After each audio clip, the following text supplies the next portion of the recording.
Hear me? Yep. Jay, you there?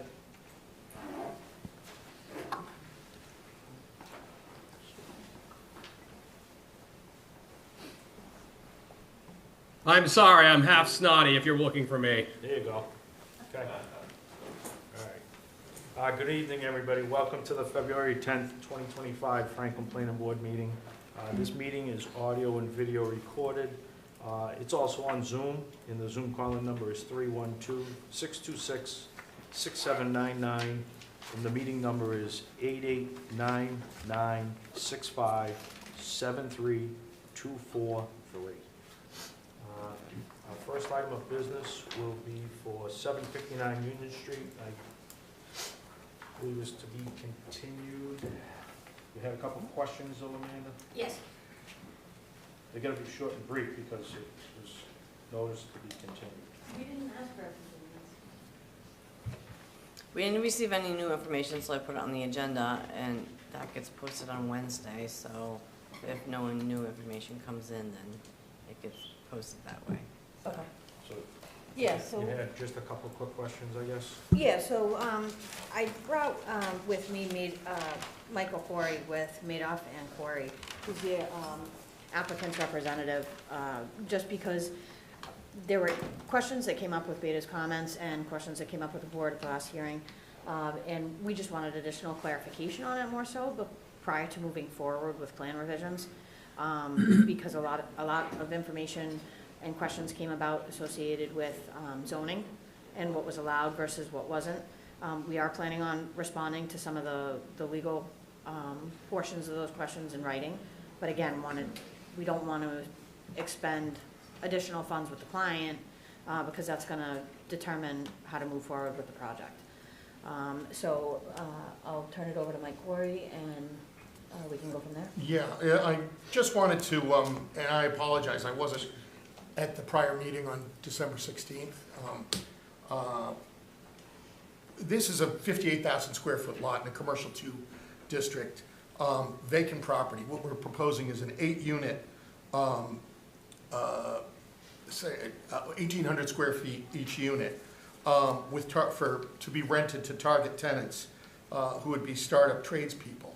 Use the site to house their administrative function, billing, scheduling, and some to house materials, tools, supplies that they need on an ongoing basis. Not to store inventory, nothing like that. Access would be in the morning and in the evening when they're loading for the day and unloading for the day, and then perhaps 1 or 2 people who occupy the space to take phone calls and send out billing. In addition, we are considering possible tenants, and this would be subject to availability of parking because the parking needs would be more intense for perhaps retail, print shops, maybe a bakery, wholesale sales operation, all of which are by right in the commercial 2 district. Also in the site plan that Amanda put together, the dimensional requirements within the zone are fully met. So all we're looking for is site plan approval. We're not looking for any special permits, variances, or other waivers with regard to zoning requirements, use or dimensional relief. We are the only thing that we absolutely do need for these tenants is an overhead door that they can access with their vans, pulling them in, loading them up in the morning, putting their tools in there, and going. They need unrestricted access through those overhead doors. Otherwise, it's not appealing to someone who has an office, a tradesperson's office, a base of operations. And the target here is the startup plumbing business, electrician business, construction material, carpenter, who needs a limited amount of space. Again, this is 1,800 square feet each unit. The concept would be, once they get their business up and running, they leave and a new startup comes in. As you may know, and this is all kind of sociological stuff, but there are an awful lot of opportunities in the trades, and younger people are moving more and more. There'll be a lot of need for this. What we're proposing is substantially similar to the development that the board approved in 2022 on Washington Street, a flex space with overhead doors and access. And we wanted, because I'll be helping Amanda fill in the questions addressing more legal issues to Beta, we wanted the opportunity to just, me more than Amanda because she was here, what is specifically your concerns with regard to this development? Because as I looked at it, I thought, well, this is pretty much by right and non-controversial. The site it's very busy area. This is a low-intensity use. Very few people will be coming in and out over the course of the day, as compared to the hotels, the restaurants, and the other retail operations right in the neighborhood. So that's essentially what I was looking for, some feedback to help Amanda address Beta's questions. I'm gonna go to Amy first. Amy, your Yeah, thank you, thoughts? Mr. Chairman. So the Washington Street site is actually zoned industrial. Right. So it's not zoned the C2. I would advise that our zoning commissioner really authorizes what uses are. It sounds, I get the administrative part of it, and you have some offices there, but it's not there to store materials, it's not there to park vehicles. C2 does not allow that type of use. But at the end of the day, it's really determined by the zoning commissioner, and I would advise meeting with him to see if these uses would be allowed. Yeah, and just to clarify, we wouldn't be garaging vehicles there.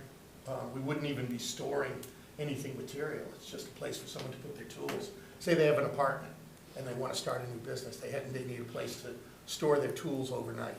I don't think it'll just be tools. It'll be leftover materials, it'll be materials they need, it'll be materials they took out of places and put them there. I mean, obviously, a lot of these businesses grow and they collect a lot of the materials that might be left over to reuse.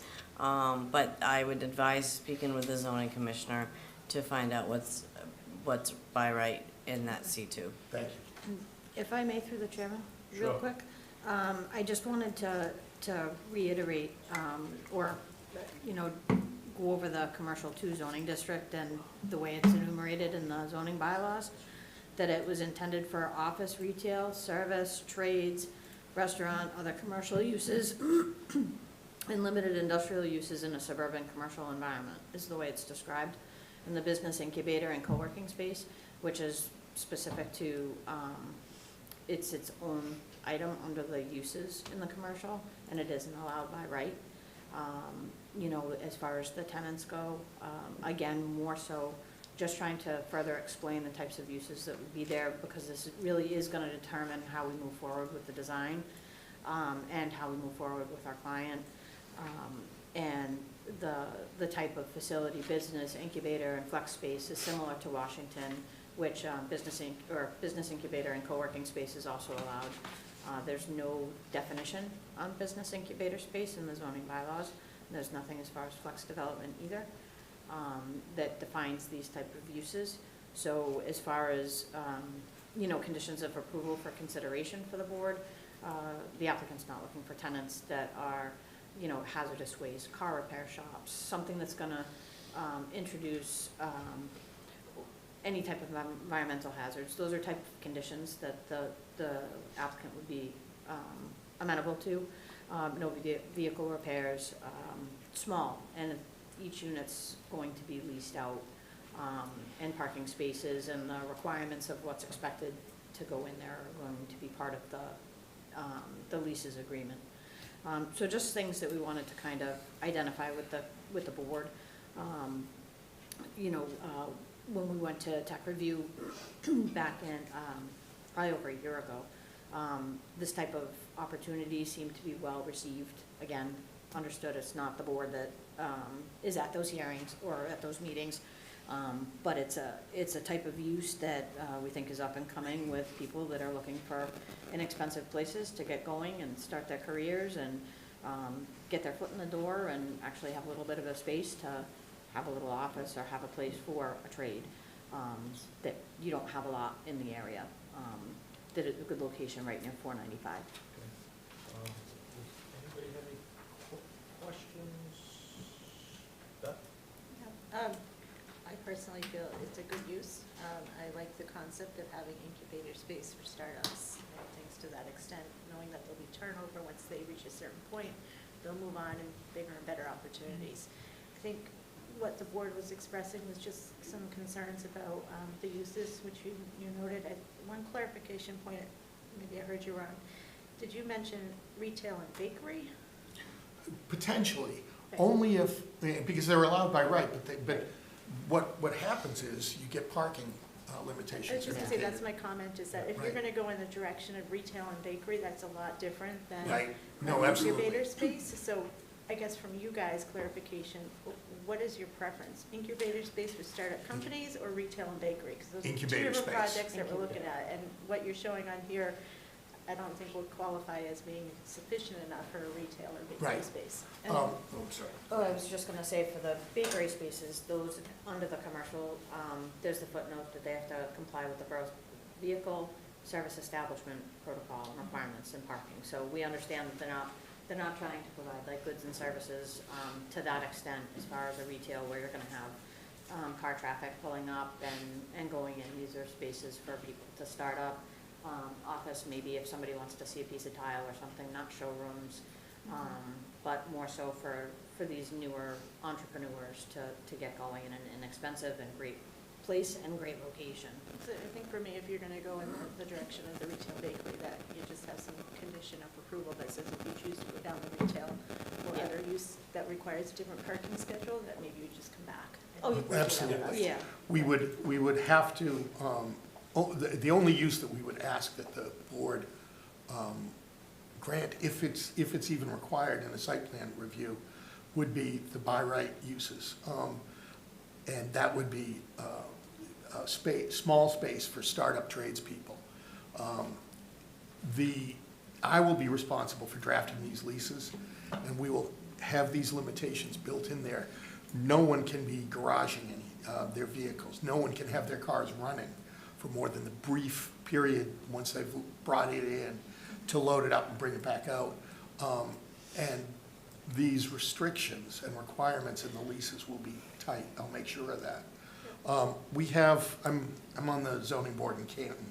We have similar spaces at the Draper Mills facility, which used to be, they make fabric. Now they're involved in all kinds of different things. And there's a number of different uses within the facility. It's turned out to be great and very helpful to people who are just starting up. I think it would be a nice thing for the town. And there are, my wife is she used to teach at a trade school. The kids there looking at what their options in the trades and seeing that they can make a really good living without losing it to AI or anything else. yeah. There'll be a greater and greater need over time. So I would probably make a recommendation before we make any comment or response. Find out the building commissioner. Sure. I would say try to dial in what you guys want to go after. Uh-huh.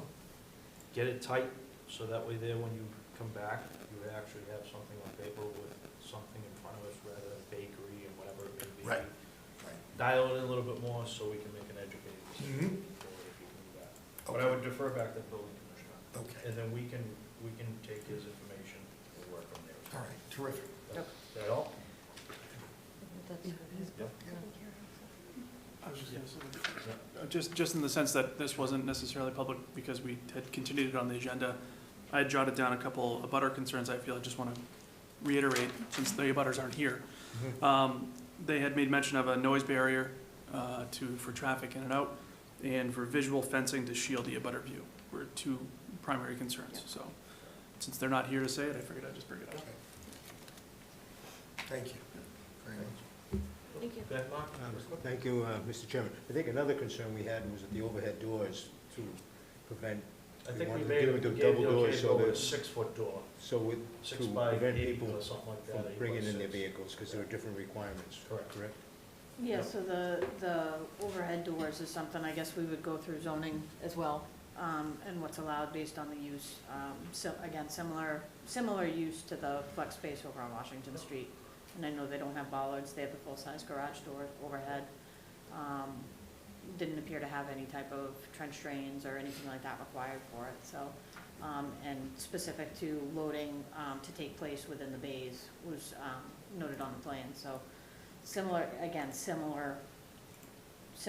use as far as that goes. Jay, you good?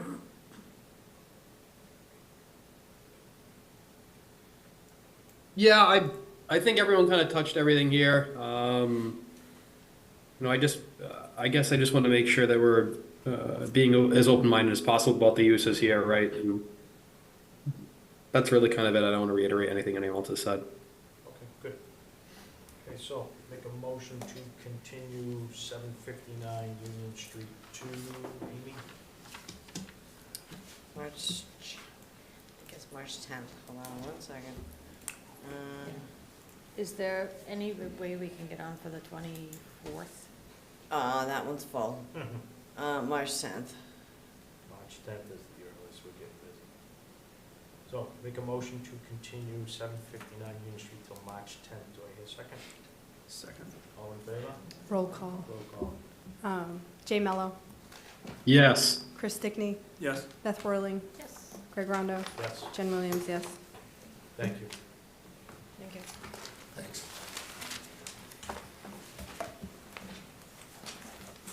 Okay, our next item of business, this will be a continuation of a public hearing for 15 Liberty Way.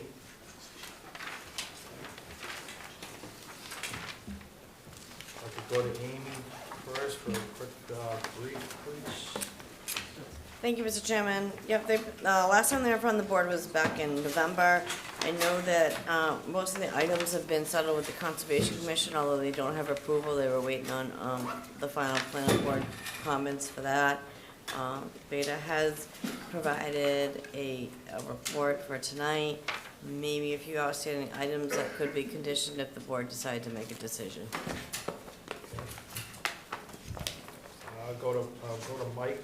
Mike from DPW, for the Thank you, Mr. Chairman. setup. I know Beta had gone through and had some comments left on the drainage, and we reviewed their comments and agreeing with Gary and some of the final comments that were made. There's nothing specific I had other than what Gary already mentioned in the comments.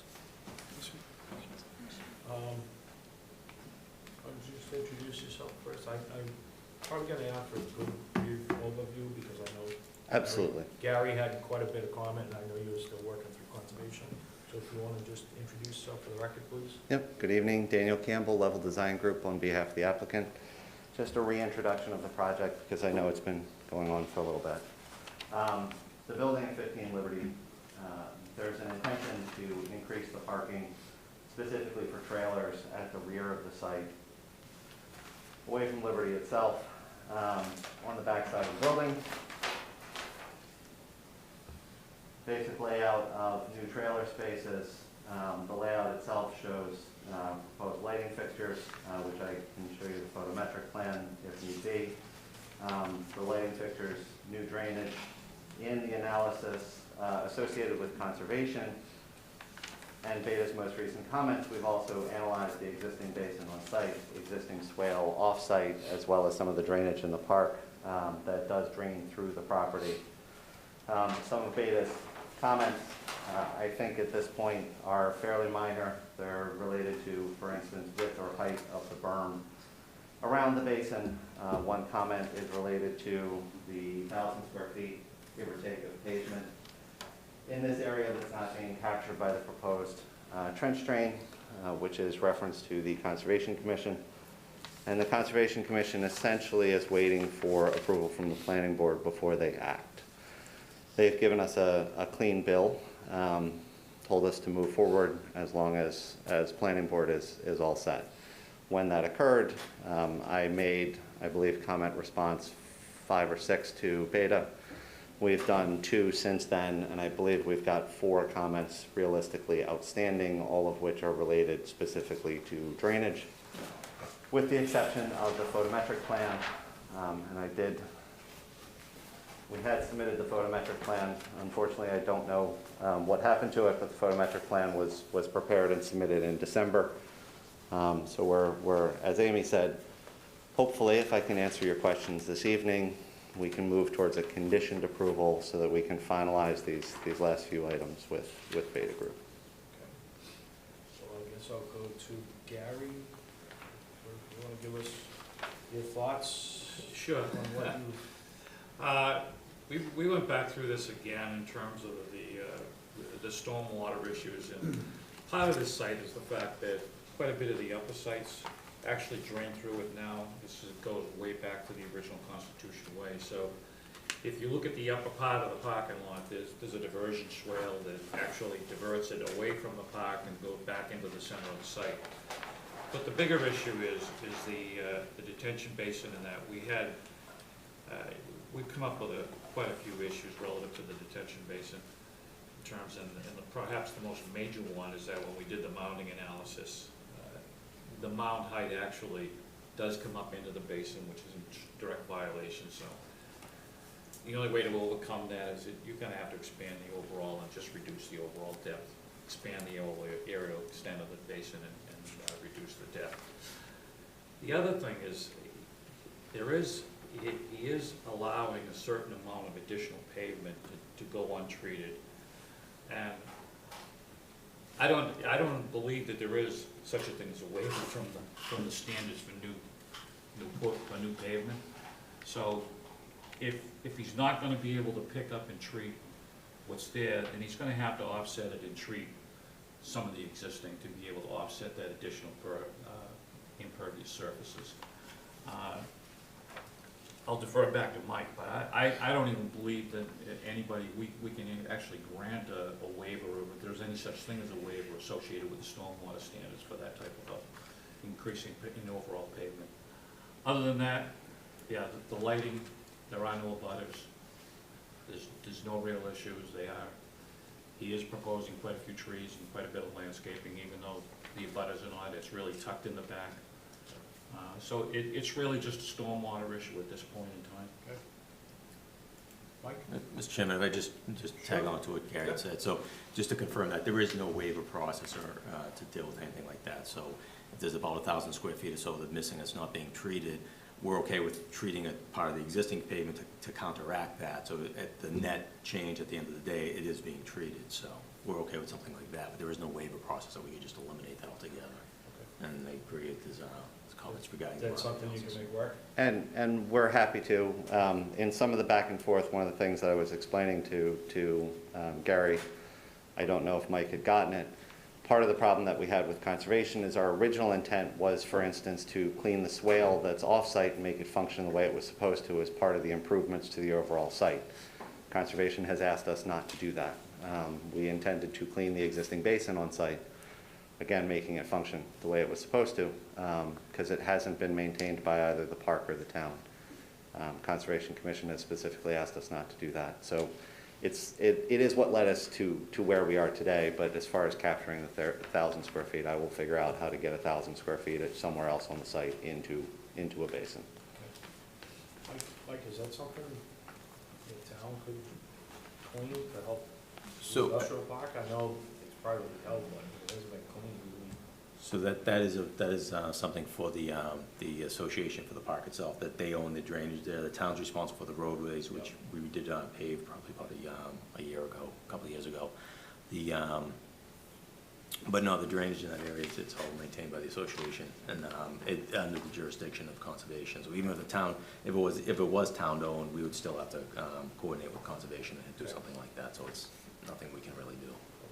I guess another quick reference point would be we'd want conservation signed off before we come back here. We want to make sure everybody's signed off when we sign off again. They have asked that is not the process that they would like to go through. I understand, and we've done this many times. They have told us they will not vote before you do. Amy? Yeah, typically conservation does make a decision before a planning board. I mean, Unless they can give us a thumbs up if that helps, but we don't want to make a final call if they're not comfortable with sign off. I think that the board chose to close the hearing, might give enough for conservation to make a decision. I don't know if it's a specific, you have to make the decision before them, but maybe if they know that the hearing is closed, then they can make a decision to close their hearing. That may satisfy them. They just simply did not want to do it prior to the planning board. Mr. Chairman, may I Sure. comment on that? Sure. What if the board were to indicate to the Concom that we would prefer that they close the hearing if they're all set with everything, so that their comments jive with our plans? So I would think that our okay to them to close the hearing and vote would be enough, versus us having to close and. Yeah. It could be a condition of your hearing too. Yeah. It could be a condition of your decision, that this is based on Conservation Commission making a positive decision. For me, there seems to be some pretty heavy outstanding comments as it pertains to our drainage, and I don't know as though I feel comfortable closing a hearing without a lot of those being addressed. And then, I mean, I guess just giving an indication to Concom via a letter, if we make a vote, saying to Concom, please close your hearing and vote, so we can move on after all these comments are addressed. That's the typical procedure, is that they Sure. vote first, Yeah. so.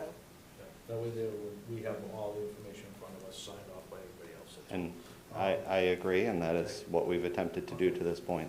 Um, As far as drainage goes, I understand there's really two major comments. One has to do with 1,000 square feet. The other one has to do with groundwater mounding and methodology of groundwater mounding. Certainly, I emailed Gary a week and a half ago to have a meeting about those exact items, and I'd be happy to address them. So, anybody else? Ask one more question? Sure. Through this chairman, and I'm not sure if this is a DPW or Beta question, but is it typical that an entire stormwater report is submitted after the project? No, I didn't think so. No, it's So not. getting all the data and all the documents and everything Normally, is normal, correct? yes. Well- yes. Okay, so I guess that's a concern for me, is why are you not able to provide us with the whole stormwater report? at So this time? I have previously. Okay. I've only been providing Gary the portions of the document that have changed, because reprinting everything 11 copies course. every time. Yeah. It's not that I haven't provided a complete document, it's that I have only provided in the interim the things that have changed. I'm happy to give a full document, at this point, because I think we're in the final stages. But it has been provided on multiple occasions. Just one second, I can find what I'm looking for. Sorry, just gotta find a comment. No problem. Through the chair. Yep. Yeah, well, Question. has the SW12 about TSS removal been addressed? I think that's separate than the other two issues we're talking about. So Correct? the TSS removal, the question of 80% or 90% overall has to do with the unit treatment. Again, one of the items I wish to speak to Gary about.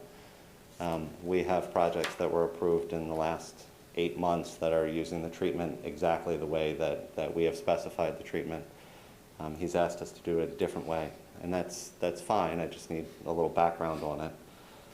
As far as treatment train goes, you have 80% removal, or 80% removal post a 44%, assuming certain criteria.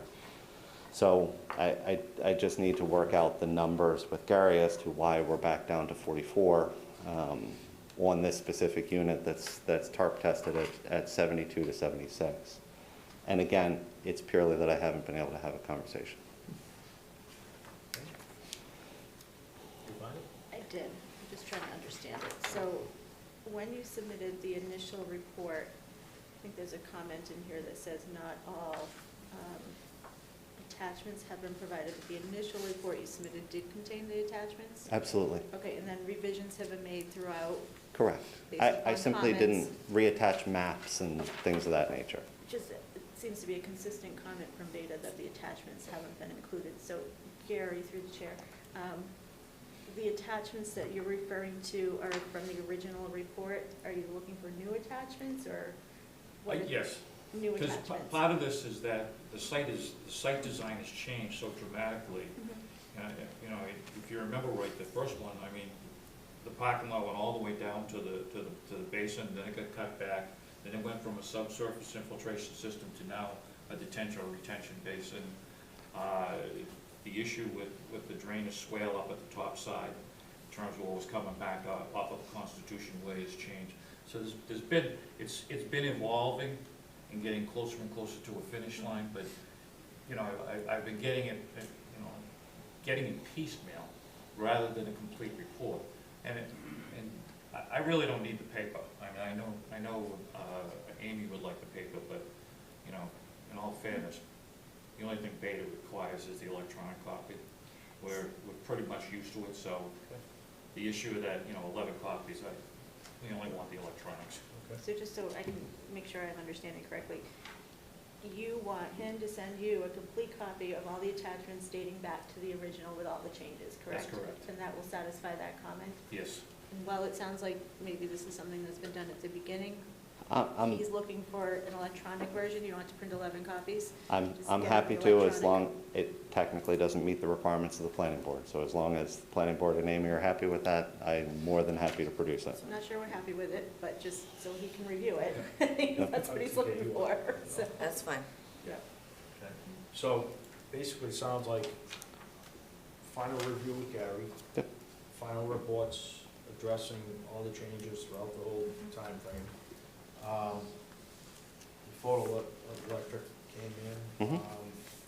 Can I So- just add on to the stormwater comments, Yep. if you're able to work directly with Yeah. Gary and Mike together? Sure. Maybe you I'd guys be can happy schedule a to. call to resolve all this? Yeah, Yeah. as you have in the past. Yes, as we have in the past. Okay. So I would make a recommendation that we continue this until all the paperwork has been filed, and then you can compile everything, and next time you come in, we'll be all set. With hopefully the request that Amy can speak to the conservation agent. Yes. Let her know where we are in the process. Yeah, because typically, we get their final sign off, but we'll let them know that if we close it, then we can give them a heads up that we're getting close to closing, then they can make their decision as well. Please, thank you. Right? Mhm. Okay. So, timeframe, March 10th? March 10th, that give you enough time to clean everything up? Absolutely, Why don't you touch base with the Conservation Commission, let them know you spoke with us as well? absolutely. Through our conservation contact from Goddard Consulting, I'll be happy to. So make a motion to continue 15 Liberty Way till March 10th. Second, Roll call? roll call, Jay Mello, Yeah. Chris Stickney, Yes. Beth Whirling. Yep. Greg Rondo, Yes. Jen Williams, yes. Thank you very much. Thank you. Jay, sorry I missed you on that one. I mean, the big comments were the drainage thing, and I would just be hopping on being a fourth voice, so. Okay. Okay. Our next hearing, this will be a continuation for definitive subdivision for Balsam Estates. If I could go to Amy first, with Department, Amy, please. Yes, thank you, Mr. Chairman. So yeah, they've been in front of us. I know that I think a lot of the comments have been addressed. There are 10 waivers that's been discussed in the past meetings. I would definitely recommend some signage for the public open access area. I know that they're still asking for the reduction in the width of the driveway, roadway, which I know that I believe DPW and the board has requested the 20 feet, so I think that would be the outstanding item right now. Okay. So, Mike, I'll go to you, DPW, if you could, please. Thank you, Mr. Chairman. Regarding the pavement with the driveway width of 20 feet, our comment really had to do with anything that the fire department might have wanted, so I would defer to the fire department on that. If they're comfortable with 18, that's fine with DPW, it's a private driveway. I just defer to the fire department on the width if they need something more than that. The drainage, they revised the drainage so that basically the retention areas in the front yards there provide some infiltration. We're satisfied with that. There was a couple of minor comments that Gary had on that, and we agree with those comments as well. One thing I would mention is that as a condition approval, I think it would be good to have some kind of deed restriction on these two lots so that future owners of these properties don't modify those drainage basins in the front yards, the shallow swales that are there. Those would be built to address the drainage, and if someone were to come in and move and decide to change that or build like a pool there or something different, that would affect the outcome of those lots. So something like that would be a good idea to work into the conditions. So let me ask you a question, has that happened already? No, Or you can see it coming? There's been other subdivisions where they've worked in like rain gardens in some of the private properties, and we immediately got calls from property owners wanting to change that, and explain that that's part of the overall design and needed to remain. So if it's in the deed, I think it's that simpler to convey that to the new owners. Okay. Okay, good. I guess, Gary? Yeah, I had a couple of quick comments relative to the stormwater issues, and they're pretty minor. One of them was just to put a little stone trench at the low point, at the intersection where the two driveways meet. Everything's gonna kind of go back that way towards the little swale, just provide something there for a little bit of erosion protection. Yep. And then perhaps maybe a little stone check dam at the bottom of it, just as a sediment flow bay to provide a little bit of, catch whatever sediment actually comes down from the road, any sand or anything of that nature. Other than that, I had no other issues with the subdivision. Okay, so you're comfortable with everything? Yeah, I was comfortable with everything. Do we recollect what fire department requested, was it 18 or 20? If I may, through the chair? Sure. I do have an email from Chief Barberi, or Deputy Chief Barberi, from December 19th, and I can forward it along, but we had reached out to him with a question as far as what they needed for their outriggers, and he said the width of the tower truck with both outriggers extended is 19 feet. So the truck itself is 8 feet wide, outriggers go to 5.5 feet on each side, if there is a way to make those roadways at least 19 feet wide. So we can extend, we're just trying make it to, 20? we're just trying to Call it a minimize day. impervious, that's all, so. Make it 20 and call it a day. Okay. Okay, just in case the fire truck hides once, saves 1 second. Okay. I guess I'll go to the board. Anybody have any questions, comments? I'll go with Chris. No, I think I've voiced my concerns in the past. I think kind of where we are is the result of all of that work together to try and get something that's as amenable as possible for all parties. I know it's not ideal, it's not perfect, but I think it's something that's going to be beneficial in the long run, hopefully. Okay, good. Mark? No comments. Yeah? Jen? Nope. No? Jay? I'm just happy to see this moving forward, and hopefully we can get this closed tonight. Okay, good. Anybody in the audience have any questions, comments, Zoom? May I approach with the letter? Sure. I'd like this to be entered into the record of the review process for this subdivision. This is a letter I sent you all on Friday. If you had a chance to read it, and review. In the spirit of compromise that we're approaching tonight. Thank you. Thank you. You can refer to the pictures and I'm going to refer to the one in the presentation. Thank you. How are you gonna get Jay his? We'll get to his email. Yeah, just hold it right up to the camera. Jay, I'll do this. Jay, it's the letter I sent you all on Friday morning. And I'm not going to read the whole letter because obviously I'm hoping you've read it before and obviously, but I approach with a spirit of compromise tonight in that we've had longstanding problems with the fact that the plan that's being submitted for review is materially different from that was approved for the preliminary subdivision in August of 2024. That being said, I think, you know, the main point that we have is the placement of the access trail with respect to it being adjacent to our property, which is inconsistent actually with access to all open space that we can see both within Maple Hill and also other open space parcels, even particularly the one that Mr. Mello had us take a look at Indian Rock. Along those lines, I'd like to make a minor change to the submitted plan in the spirit of compromise to address these concerns that we have. But with regards to where the placement of the path is, as we've spoken numerous times, the path being immediately adjacent to our property is actually a safety and privacy issue, in that the path will lead to unused area of Maple Hill with no connecting paths. If you look at photo A on page 2 of the letter, it shows the stake placed by the applicant to delineate where the current path is proposed. It shows that the path leads to nowhere.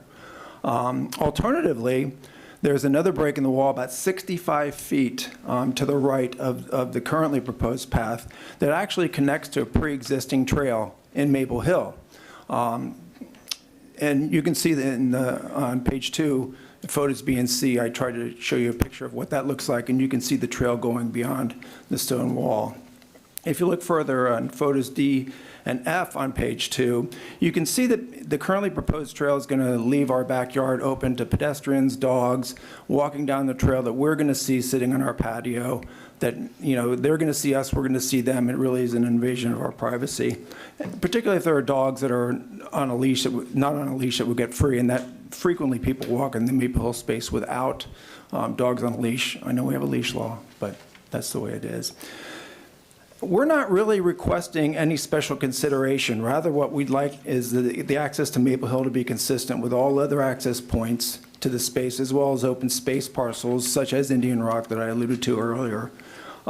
If you look at Exhibit A in our letter, you'll see that the access points to Maple Hill that are proposed all go right into the property. None of them kind of hug a pre-existing private property line. I've shown you pictures of the access and then also where they are in the map. They're geolocated. The current proposed Balsam Estates access would not be consistent with those. Also, Exhibit B shows that the latest Maple Hill plan presented by Conservation Director Bricolai Goodlander at the January 22nd Town Council meeting shows that each access point to Maple Hill goes directly into the property and doesn't hug a property line. So regarding this compromise that I alluded to, we proposed minor changes to the current definitive plan that we're willing to accept. The mock-up that I show you on page 3, the compromise consists of moving the currently proposed path that comes from the cul-de-sac into the property about 10 feet to the northeast towards the infiltration basin. Also, we ask that the section that runs the path along our property line and driveway be planted with evergreen trees, not arborvitaes, because those are deer salad. And then instead of the path curving to the left is now proposed, we would ask that you would have it curved to the right to connect to that. There's actually a pre-existing trail on the current Fitzgerald property that leads to pre-existing trails in Maple Hill. So that would actually make this access much more usable for people going, because now as proposed, people are going to go in, they're going to walk into a bunch of trees and then come back out. This would actually connect and have the intended consequence, the intended desire for why this path is being proposed. We'd also note that the neighborhoods that are going to be adjacent to Maple Hill, Ms. Goodlander said that there will be no parking signs placed in those neighborhoods to prevent streets from becoming congested from parking. Also, many of the sites will have on-site parking within the Maple Hill space, which we wouldn't. So we ask in the mock-up to perhaps consider placing some no parking signs so that our streets don't get congested once the space becomes more popular. That's been a kind of ongoing concern with the Kimberly neighborhood. And then finally, with respect to the public access sign, we took a look at the one that Mr. Mello had suggested we look at Indian Rock. And it's a very, as you can see in the picture that we provide in the appendix, it's a very large sign. It's not used. There's nothing on it except the QR code, which I couldn't get to work. And it doesn't seem like it's needed, and it doesn't seem like it has a lot of upkeep. So I would ask that we maybe have a smaller public access sign that would be more functional. So in closing, as we've said through the whole time, I hope this compromise brings an end to the negotiations that the applicant, the planning board, and the Kimberly Madison neighborhood have been trying to get this proposal to be where we're all happy with. Again, we acknowledge that the applicant and the landowners have the right to develop the land in a way that benefits them, but also the Madison Kimberly Avenue, which has been there since 1996, has some rights to protect the safety and nature of our neighborhood. Thank you.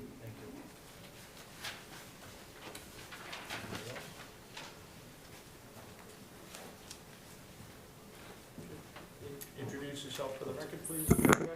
My name is Erin Lecter. I live at 35 Kimberly Ave, so I'm just across the cul-de-sac from the Brady's. I'll be brief. I've been sitting through all the meetings. I've sent some emails. At this point, the one sort of piece that I feel like is missing that I'm wondering if the applicant can provide some information on. We've talked a lot about the Brady side of the cul-de-sac in regards to the pedestrian path, rightfully so. I'm curious at this point if there's any plan for what we can expect in terms of clearing on our side of the cul-de-sac. We're now looking at having a drainage basin directly next to our property and then, one of the new houses. I'm just curious, will there be any tree line left? Will there be any sort of fencing between our property and this drainage basin? That's sort of the one piece that I think at this point we're just still curious about. And if it's in the plans and, I'm just not understanding it, I'm just looking for some information on that, so. I can show you on the plan. Okay. Yeah, can I approach? Sure.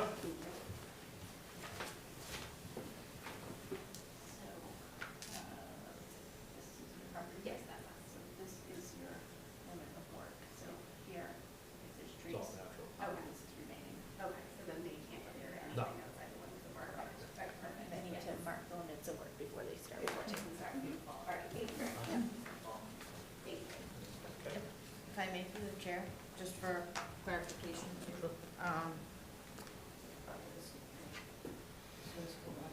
These are just some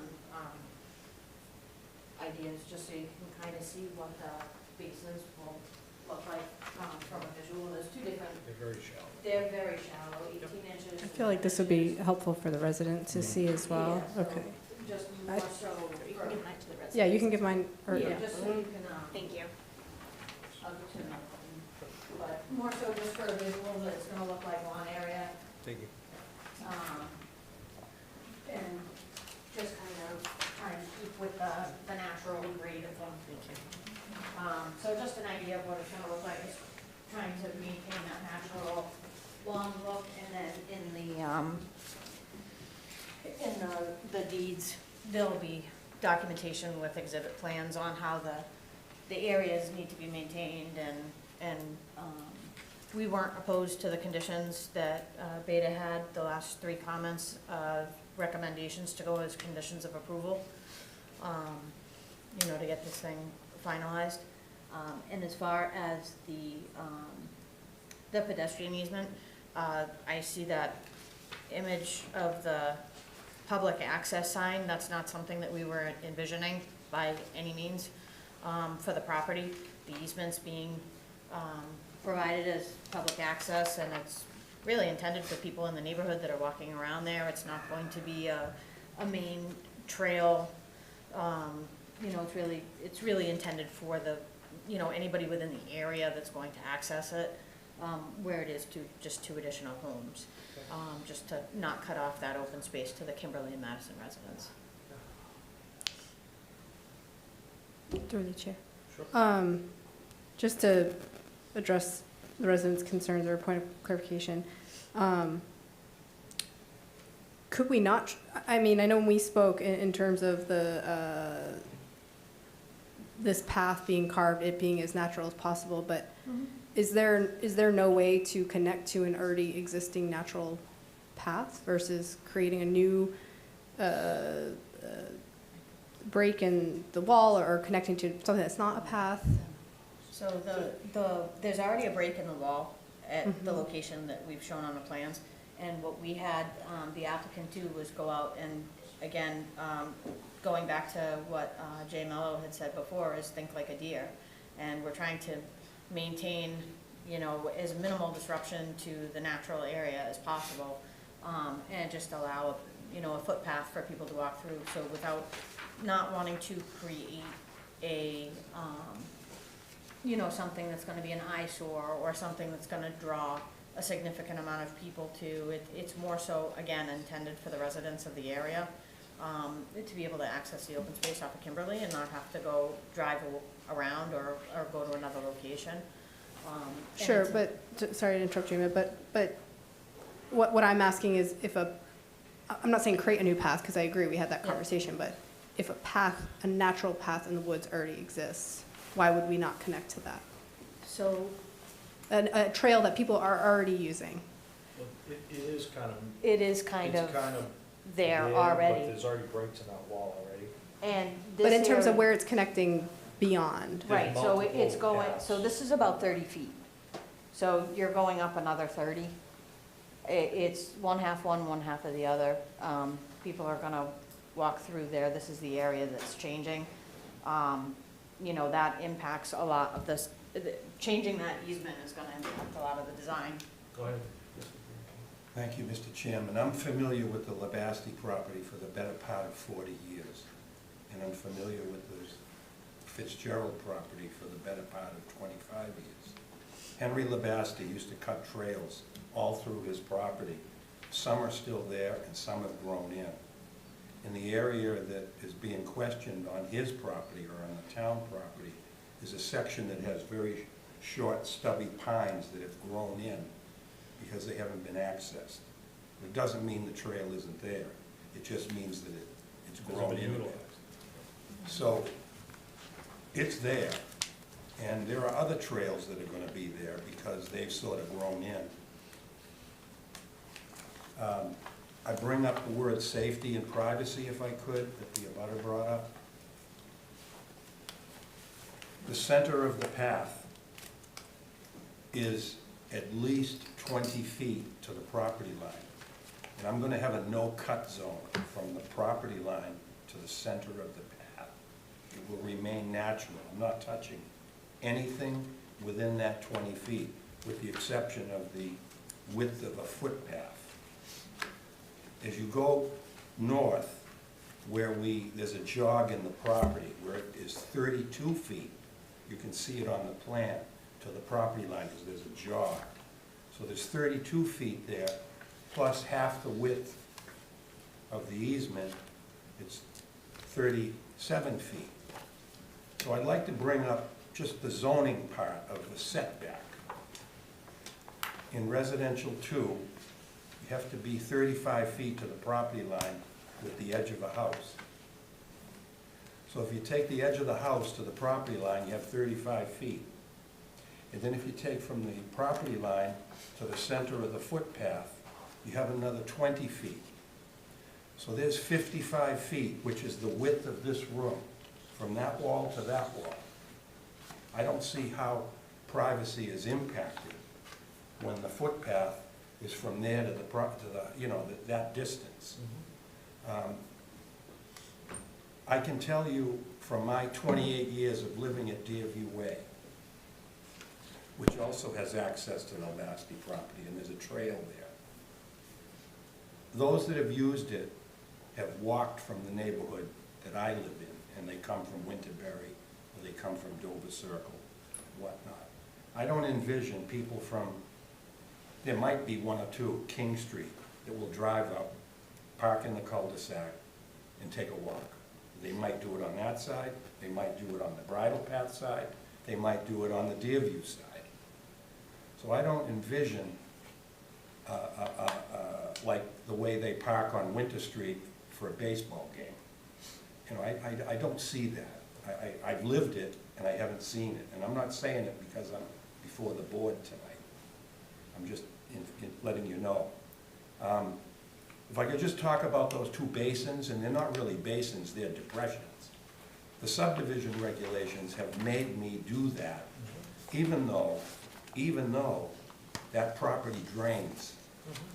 It's a Class A soil that drains. It's never flooded. So I don't envision that there will ever see water in those two depressions. I just don't see it, but per the subdivision regulation, drainage says I have to provide it. Yep. So that's the piece that I'd like to leave you with in terms of privacy and safety. From a safety point of view, it's gonna be dawn to dusk. Dawn to dusk. No at night access, because that's where, you just don't know.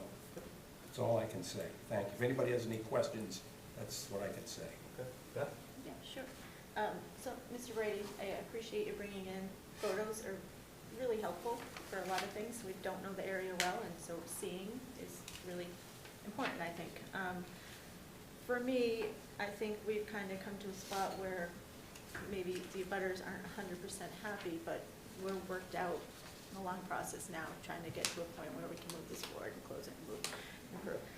I think, however, on page 2 of Mr. Brady's document here, you'll see the picture letter F. That one kind of stands out the most to me, and I think what might go a long way in helping, and not necessarily saying moving the path, because I think that's where the path has to be at this point. Kind of gotten there. But I think what might be helpful is if, for Mr. Brady's suggestion, is planting some evergreen trees to screen his house a little bit more. For me, I think that would go a long way in planting a few on the property line right in that area. You can see his house right there. I'm not entirely sure you're going to get a significant number of people coming to park here and use these trails, but I do understand and hear, if this is my backyard and I was looking at something, people walking back and forth, done it at work ourselves. We put up fences, we put up evergreens, help the neighbors. So I think it would go a long way if you could put up just a few. When you come time to develop the property, walk it with Mr. Brady and pick a spot to put 4 or 5, 3 or 4, 1 or 2 evergreen trees, and just work with him to make that work. That's my thought. You okay with that? Yeah, okay. Okay. Well, you almost could take some of the ones that you had out front, just kick them to the corner. You're Just right. relocate 4. You're right. Back You've Easy got, enough. spread them out a little you've bit. got space there. Easy enough. It'll solve a lot of issues. Chris, any comments, questions? You good? Yeah, I think overall, I think I'm good. I would echo Beth's comments there about adding some additional coverage if we're not able to, and I think I've beat the dead horse on putting the path back where it was originally, and we're beyond that point, but that's where I'm at. Jay?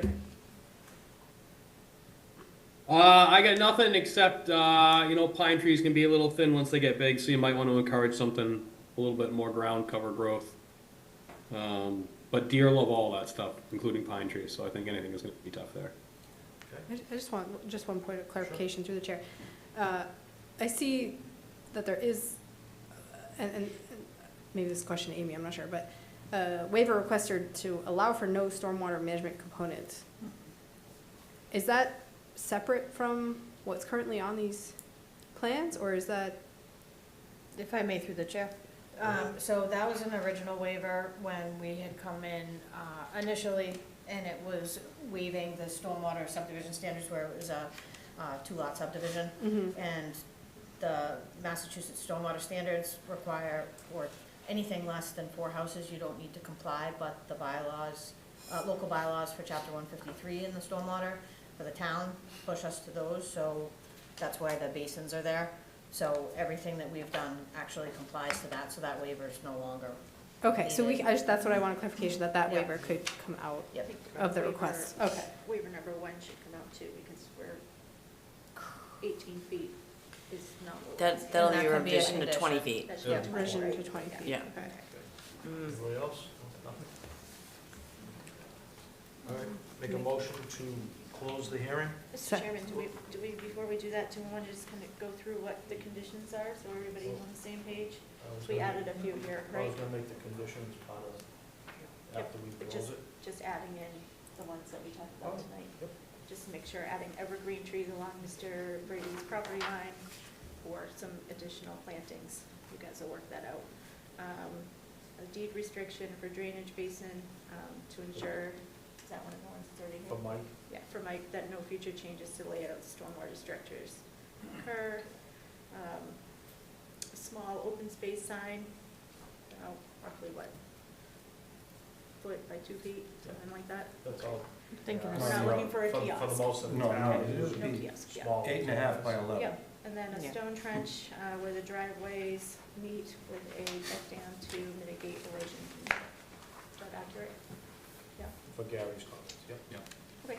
Okay. Mr. Chairman, one more thing, and I'm sure Mr. Tarico will do everything he can, but in the fact that maybe he does not, or these lots transfer or something, how does Mr. Brady make sure those plantings happen in the future? We approve, and he's gonna work with them. I'll be doing the work. And I'll be it's a doing condition of work. approval. Yeah, it's conditional approval. Okay. So who does Mr. Brady reach out to if that doesn't happen? Not that it wouldn't happen, but Building building Yeah. commissioner? Building Okay. commissioner. Great. Also through the chair, did you also get the deed restriction on the drainage basins? Yes, Yep. yeah, got that one. With the rule. Yeah, With with the- Yeah, we the got that one. 20 feet. Okay. All right, I'm good. Oh, make a motion to close the public hearing.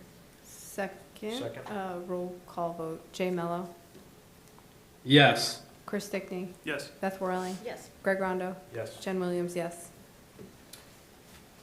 Make a motion to approve Balsam Estates. You gotta vote on the waivers first. Yeah. You want, I was just gonna go through that, yeah. Go ahead. You wanna go through them? Genevieve, Yeah, I can- Read you- them I'll all, go- and then we'll vote? Yeah, let me go through the waivers requested. So, section 300-10C1, streets to reduce pavement width to 20 feet where 26 feet is required. Number 2 is section 300-10E, dead-end streets to extend the roadway 162 feet beyond existing Kimberly Ave, having a length of 1,371 feet where 600 feet maximum is required. Number 3, section 300-10B4C, streets to allow no radius at intersections of another street where 30-foot radius is required. There's no foot sign there, sorry. Section 300-10E1, dead-end streets to allow for T-turn around where a 57-foot cul-de-sac is required. Section 300-13, other improvements, sidewalk, to install no sidewalks where 2 sidewalks are required. Number 6, section 310H, curbing, to allow no curbing where slant curbing is required. Changing the numbering. Number 7, section 313E, other improvements, to allow for no shade trees to be planted along the right-of-way. Number 8, section 300-12C, utilities, to allow for no street lighting. And number 9, section 300-8C, street plan and profile. Plan set excludes plan and profile since there are no public utilities proposed and street is less than 200 feet in length. Make a So we're, motion oh, sorry. to approve the waivers as read by the clerk. And Beta's comments? In Beta's comments and your comments. Those are And with the conditions. Oh, those are of waiver, the- those can be Well, conditions. these are just the waivers, Conditions. Amy, sorry. Second, All in favor? Jay Mello, Yes. Chris Stickney, Yes. Beth Whirling, Yes.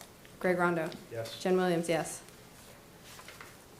Make a Make- motion, Go ahead. Go for it. make a motion to approve Balsam Estates. conditions previously discussed, as well as any outstanding conditions in the Beta, DPW, or Planning Department letters. Second, All in favor? Jay Mello, Yes. Chris Stickney, Yes. Beth Whirling, Yes. Greg Rondo, Yes. Jen Williams, yes. Make a motion to approve Balsam Estates definitive subdivision plan. Second, All in Jay, favor? Jay Mello, Yes. Chris Stickney, Yes. Beth Whirling, Yes. Greg Rondo, Yes. Jen Williams, yes. One second. Awesome. Thank We're you. all set. Thank you. Thank you for working with the neighbors too.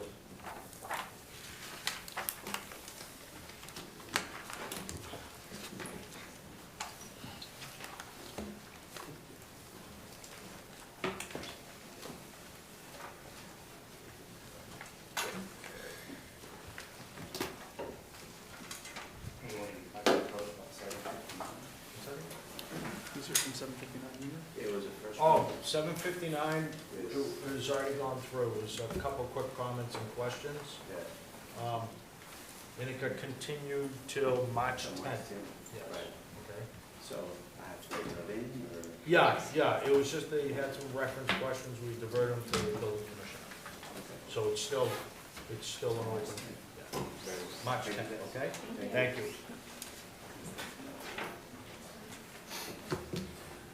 Okay, our next item of business would be a public hearing, this continuation for Spring Street lots 2 and 2.1 scenic road hearing.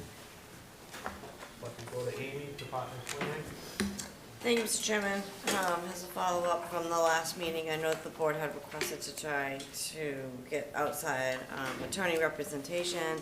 I was not able to provide that to the board at this time. There were a few conditions that the board discussed at the last meeting. Given this is a scenic road permit, a lot of these conditions are not really authorized by the board to allow that to happen. The tree warden's really the main person who already issued the letter and issued the fine to the applicant. So it's not a lot of the authority of the board to put any conditions on the scenic road permit. However, I did list the ones that were discussed at the last meeting.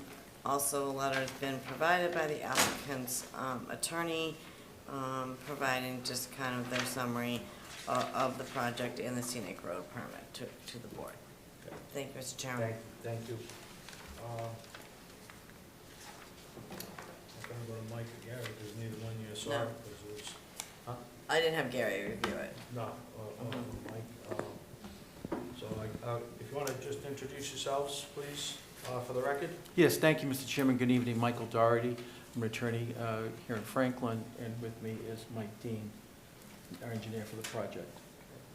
Give us a quick update if you have Yes, anything. thank you, Mr. Chairman. And, you know, we're here before you again tonight, just on the scenic road permit. And I know there's a history on how we got here that you know, has, you know, caused some agitation. But after that, there was a hiring of Mr. Dean and his company with engineering, meeting with town officials. And this was the result of that, where the fire department and I think DPW, you know, the town department, said we'd like a turnaround built. And so there's a hammerhead shown on the plan at the request of the fire department or the town committees. That requires the cutting of 4 more trees. So what we're showing, we need to be here for that, to build the hammerhead turnaround at the request of the town. The plan, in compliance with the scenic bylaw, calls for the planting of 4 new trees. There was also a request to add an additional, it's a gravel road, as you know, to add additional 4 inches of dense material, which we've agreed to do.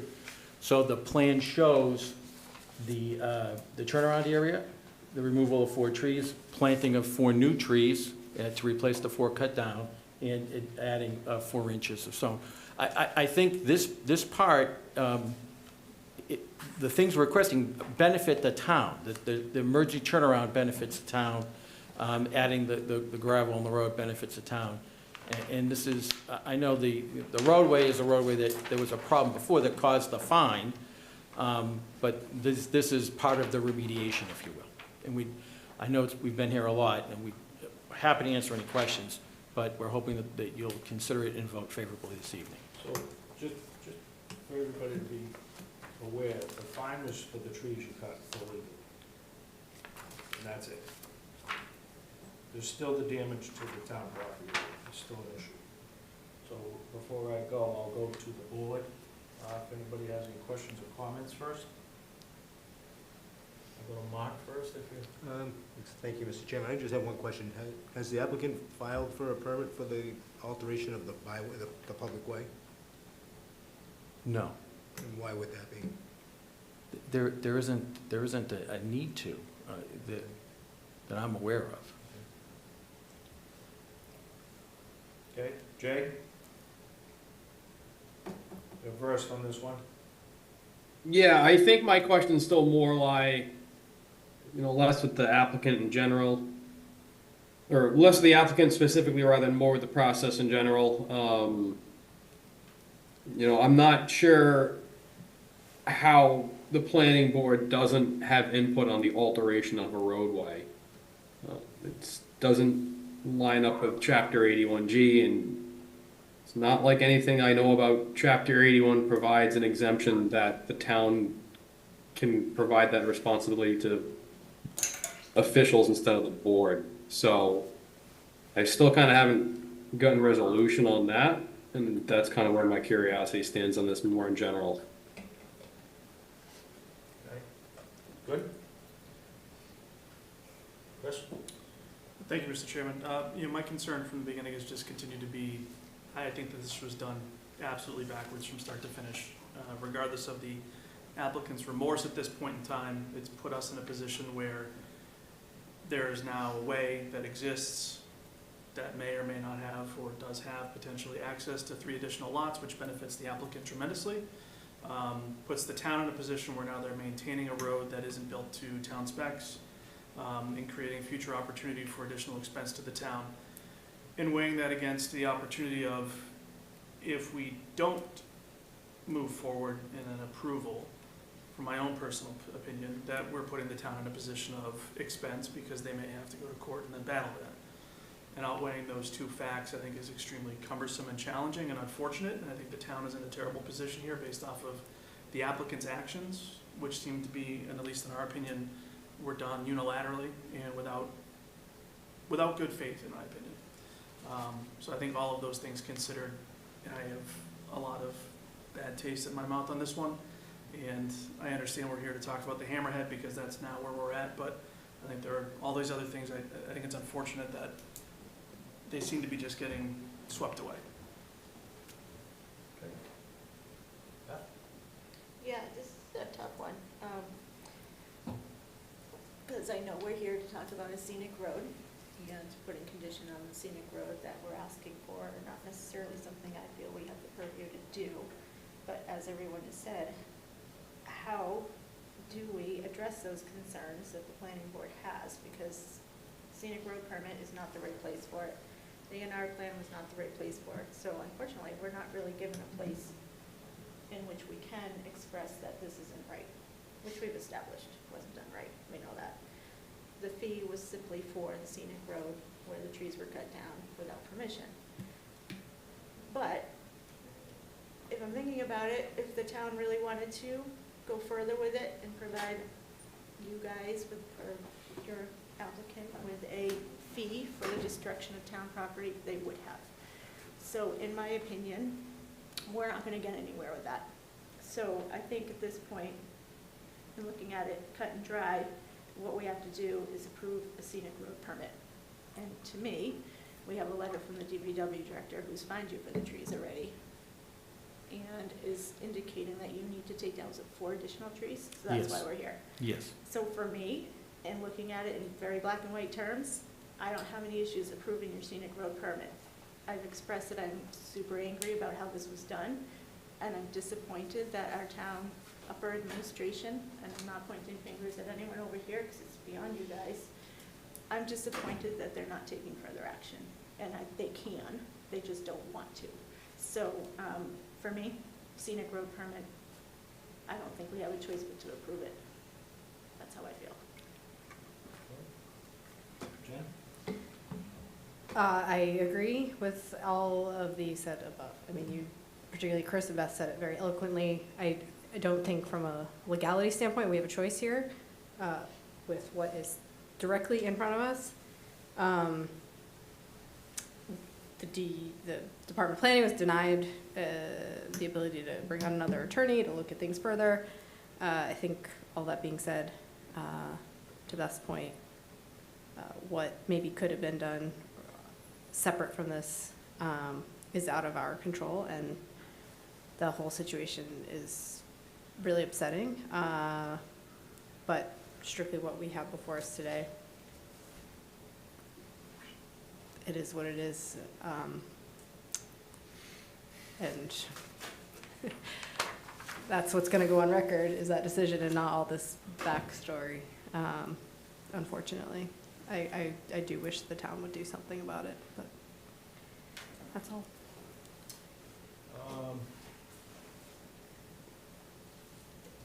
I agree with the rest of the board members as well. This builder has built in this town many years, he knows the process. There's nothing new about it. Got himself in a pickle, and here we are faced with making a decision that's gonna benefit him. And that road does not even come close to meeting our standards. So, I have a real problem with that. Because the town's gonna take the hit, and he's gonna put it in his bank account. Not the right way to do it. It's not what we're sitting here for, and we don't donate our time and our effort to get sidewalks right. You're sitting here because you got in trouble. That's why.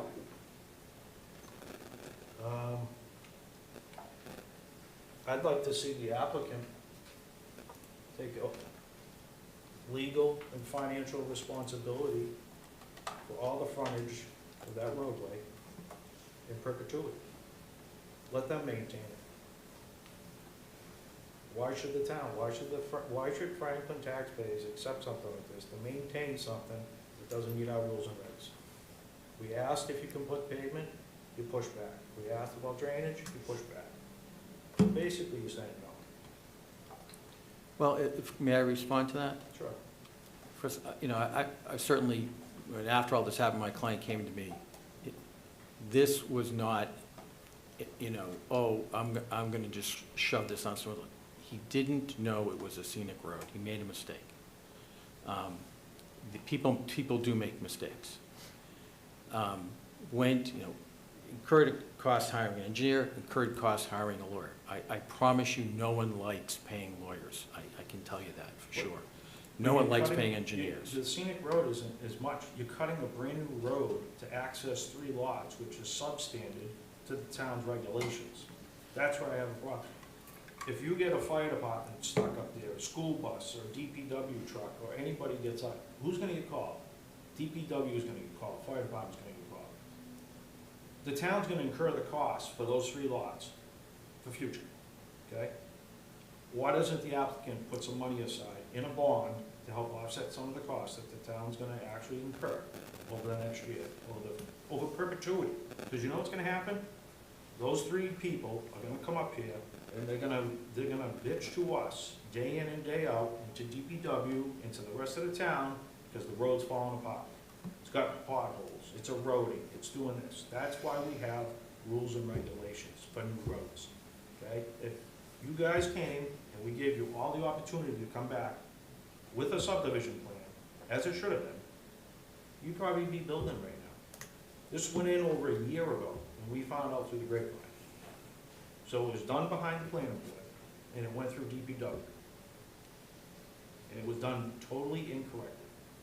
And we're not gonna sit here and waste our time going over stuff like this with people who are educated and professionals in the business. Unacceptable. If I did this back in the 80s, I'd be in court in 3 weeks with the town. You destroyed town property without even having the rights to get on that property. So, I don't know who gave him the opportunity to do it, I don't know who told him he could, not this board. This board has jurisdiction over that. So I have a real bad taste in my mouth about this one, as well as the rest of us. And you guys put us in a bad position, to tell you the truth.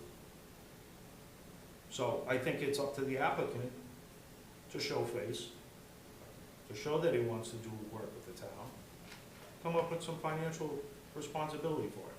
He's gonna gain substantially by selling the lots, but the town's gonna lose. So you tell me, if you're a taxpayer in this town, is that an acceptable process? To me, it's not. So I hear what you're saying, but what you're suggesting isn't authorized either. That's not lawful either. And so two wrongs don't make a right. So we're here on the scenic road bylaw that deals with stone walls, but there aren't any, and trees. And we have gone back and forth this. I do understand what you're saying. I don't agree with everything you're saying. I don't think there's been a destruction of town property. There were trees cut, yes. There was a fine issue, it was paid. We didn't fight the fine, but I mean, if you look at the bylaw, the fine was beyond the breadth of the bylaw. So there was You carved up more. almost 1,000 feet of existing bicycle path. And you cleared 25, 30 feet in width, and then you filled it with gravel, then you filled it with stone. That's town property, that was a paper road. Gave you no right to enter that property and do that work. Nobody gave you authorization to do that work. I'm not arguing that point So of the view. trees, leave the trees be. So, It's the access to the property that you did. If this was down, say there was a paper road down by Fletcher's Field, okay? And Joe the Builder has a lot off of Peck Street, and there's a paper road that cuts through there, which there's a paper road on the backside of that. And Joe the Builder takes his excavator and his dozer and goes and carves through the right field of Fletcher's Field. How do you think the residents of the town would feel with this one? They'd be in uproar. It's the same exact thing. You destroyed town property. So there's gotta be some retribution for it. And that was my point to the last one. This is the third time we've gone to the table with this one like this. It's not just you get and we lose. You guys were at fault, not us.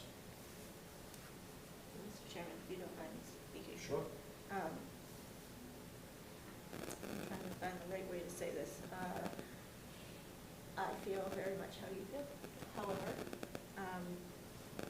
I strongly believe, and I think I said it at the last meeting, the writing is on the wall. If we had the support of the administration in order to fight back and push back on this, we would have had somebody here to help us with that. We would have had a letter, we would have had something that says, you know what, you're right, we're gonna support you in this, and we don't. So I feel as though they've already made the decision that in through discussions with DPW, that the gravel and the hammerhead turnaround there is what they're looking for. They are not looking for anything further. They do not want to see the road completed to our standards. And if we did, that's what would have been done in the first place. So I think we're going to keep hitting our heads on a wall unless we close the public hearing and let's move forward. We're not happy, maybe we put that in decision, this is against what the board feels, but we are outside of our purview of being able to ask them for bond money or surety that this will be brought to our standards. But we can't do that at a public hearing for a scenic road permit. Somehow, the board is not able to defend themselves on this one. I think it's a little odd myself, but I don't think it's odd that we're not getting the support because the decision's been made internally. What the town wants is what's shown on that plan, period.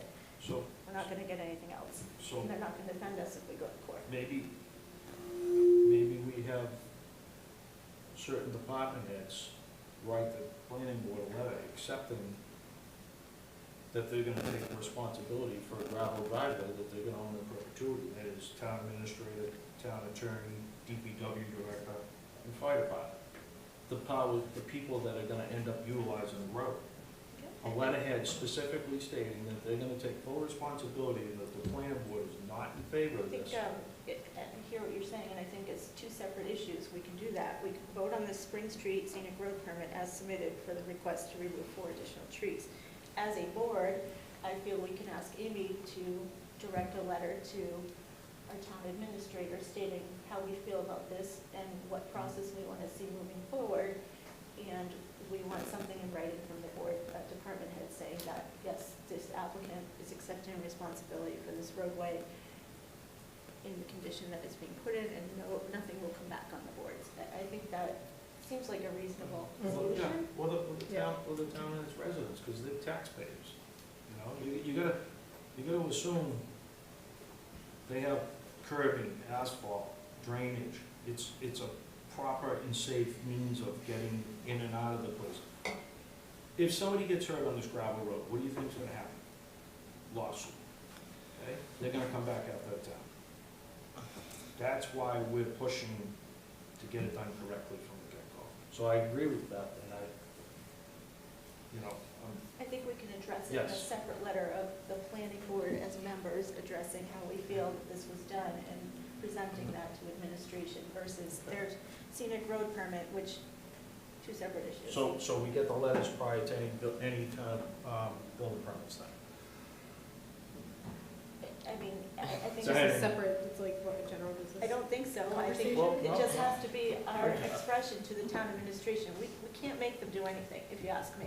I think we can only put it in writing and say, this is how we feel, this is what we're asking. I don't think that is something that can hold up a building permit. Amy, I don't know what your thoughts Good, are on if that. it's You're correct. So they're in front of us under our town code 170-53 for the scenic road permit. That's the only thing they're in front of us for. They're not in front of us for anything else. Given Spring Street is a town-owned road, it's under the authority of DPW. And obviously, DPW, they report to town administration, so it's under their purview on how they want to regulate this road. It's actually not a planning board road. It's not a planning board regulation. It's not up to the planning board because it's already a town-owned road. Should it have been a new subdivision road? Yes. You can put in all the conditions and make them follow all the subdivisions, the section 300 in our town bylaws. But this is not a subdivision road. This is a town-owned road. I could definitely, I have no problem. I really do think a decision should be made tonight because I think there's nothing more we can make change. I mean, it's done, they've been fined, A&R's been signed, building permits already been applied for. So I think that, that's the decision you make. I think it's a great idea, Beth, to write a letter to your concerns to town administration and DPW. I think that's definitely a good idea, which I could put a letter together for the entire board to review and sign and get that letter off on your concerns on this. But this is only under 170-53 for the scenic road. So I think, oh, go ahead, Mr. Chairman. So, but here's my problem, Amy. And I'm not gonna beat it to death anymore. It's a town paper road. It's not a paper road. It's a town-owned road. The road was never constructed, so that means it's not a town road, it's a town access, it's a paper road. We have many paper roads in town Yeah. which have not been constructed. That's the tripping hazard here. If the road was constructed, I have no problem with it. The gravel road was put in illegally, period, end of state, because there was nothing there. There was a bicycle path. There was never a road, it's a paper road, on paper, period. That's where the problem I have is.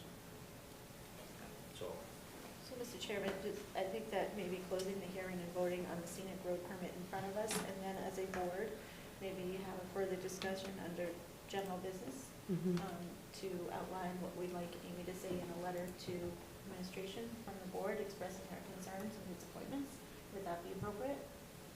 and yes, and I'd also like to get a number from DPW and Beta, just to bring this thing back to the original condition, just so I know what kind of damage was done.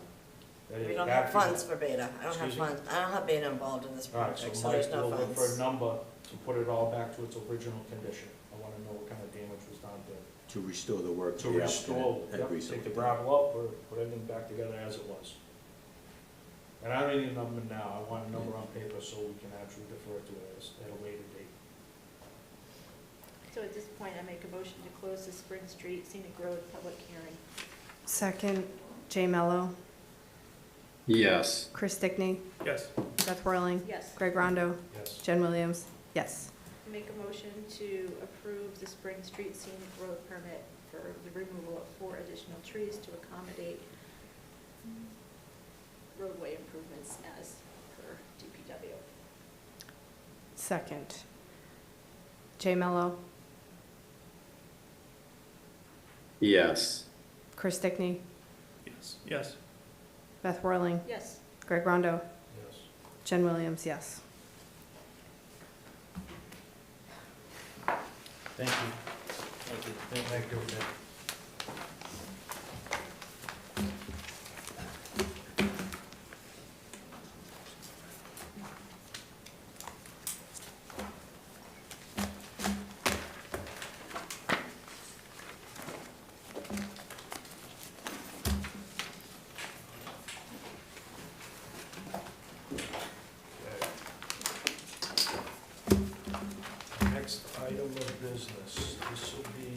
initial public hearing for 151 Grove Street, special permit site plan application. Take a motion to waive the reading. Second, Jay Mello, Yes. Chris Stickney, Yes. Beth Whirling. Yes. Craig Rondo, Yes. Jen Williams, yes. Okay. If I could go to Amy, Department of Planning, please. Thank you, Mr. Chairman. So this is a new site plan and special permit that came in. So it's located at 151 Grove Street. The applicant is looking to put in a 36,000 square foot indoor storage facility with parking and the stormwater requirements. The special permit requires, the storage facility is required under the special permit. So that's a special permit application here. Just a few notes that they're providing the Cape Cod berm for curbing throughout the site, which typically the planning board likes to see the precast concrete or the vertical granite. Also, a lighting plan should be provided for the project. Also wanted to note that there's only 6 parking spaces. I believe the applicant will need a waiver even based on our warehousing parking space requirements. If you consider the warehouse, it's 1 per 1,000 square feet, so they are under the parking requirements. Thank you. Thank you, Amy. If I could go to Mike at DPW. Sure, Mr. Chairman. We did review the plans and just had a couple of minor comments, had to do with specific DPW permits that the applicant will need to apply for at the time if it does get approved. Had a comment on the proposed water services as they were shown on the plan. Our suggestion is just do one tap off the main on Grove Street, bring the fire line on site and tap off of that for the mass. It would be a little bit easier and less intrusive to Grove Street itself. We also know the Cape Cod berm, as Amy had mentioned. And then there was a little conflict on a couple of the details. There's one detail that I called pavement, permanent pavement thickness of only 3 inches instead of the 4. It was listed correctly as 4 inches for the pavement on that section. I had another detail, so I just wanted to clarify that for the applicant, to be a minimum of 4 inches. Mike, did we pave the new section of Grove Street past this site, or is it right before it? It was probably just past the driveway. It's probably right at the limit of the driveway. It was just a mill and overlay, so there's no moratorium on Grove Street. This is right at the Right at interface the edge there, of it? so. Okay, so they can get into the water main and stuff? Yeah, so they'll be able to do the work they need to. Okay. They'll be allowed. Good. And I guess there was a letter from the fire department as well. Make a note for that. You guys got the letter from fire department? No, we did not. Yeah, we can have that one, that's just a record. Should have been online. It was like, It wasn't online?